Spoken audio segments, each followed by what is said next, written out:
And that is why pastors, worship leaders, and church members all seek his counsel.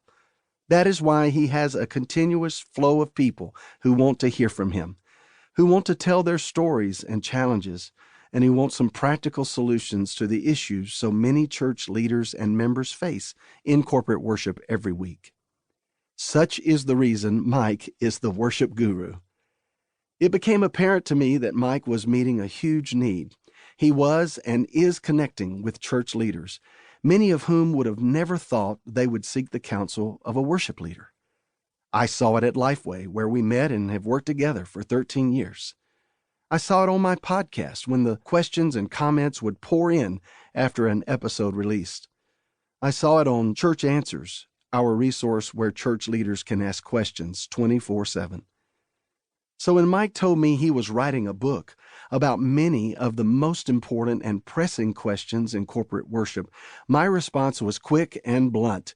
It's about time. You have before you one of the greatest resources a church leader could have. You will not see the worship services in your church the same again. You will not worship the same way again. It will be richer, deeper, and so much more understandable. The book is called Worship Essentials. It is cliché and usually hyperbolic to say a book is destined to become a classic, but this book should become a classic. It's just that good. It's just that needed.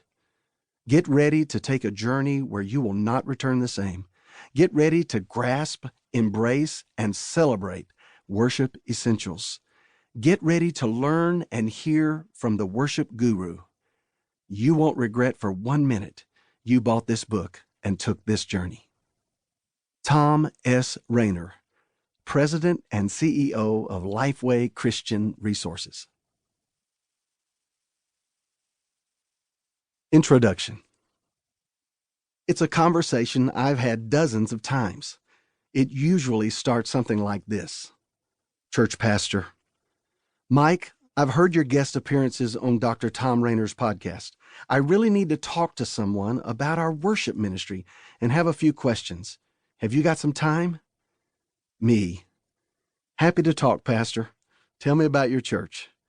And for the next 30 minutes, this pastor will pour out his heart about the issues and challenges facing his church related to their worship ministry. To be clear, not every pastor is dealing with problems.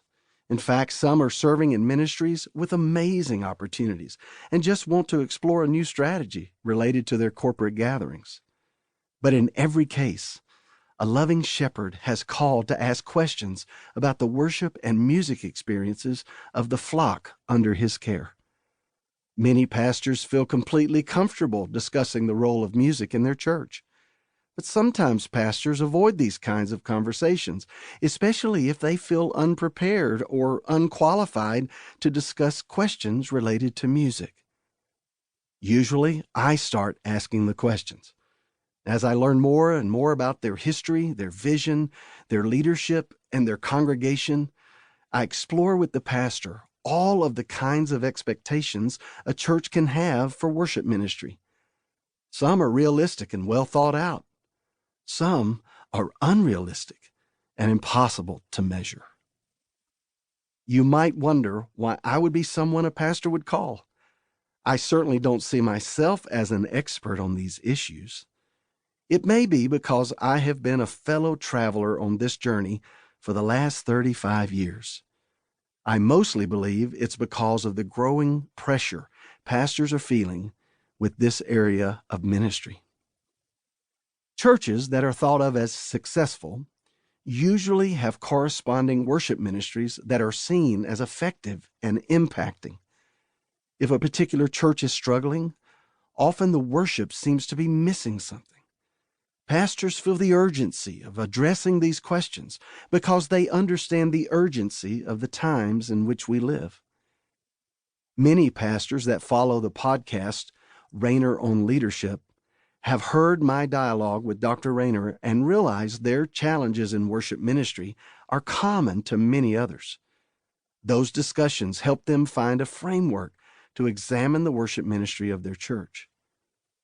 One pastor told me recently, "It's like you guys have been in my church.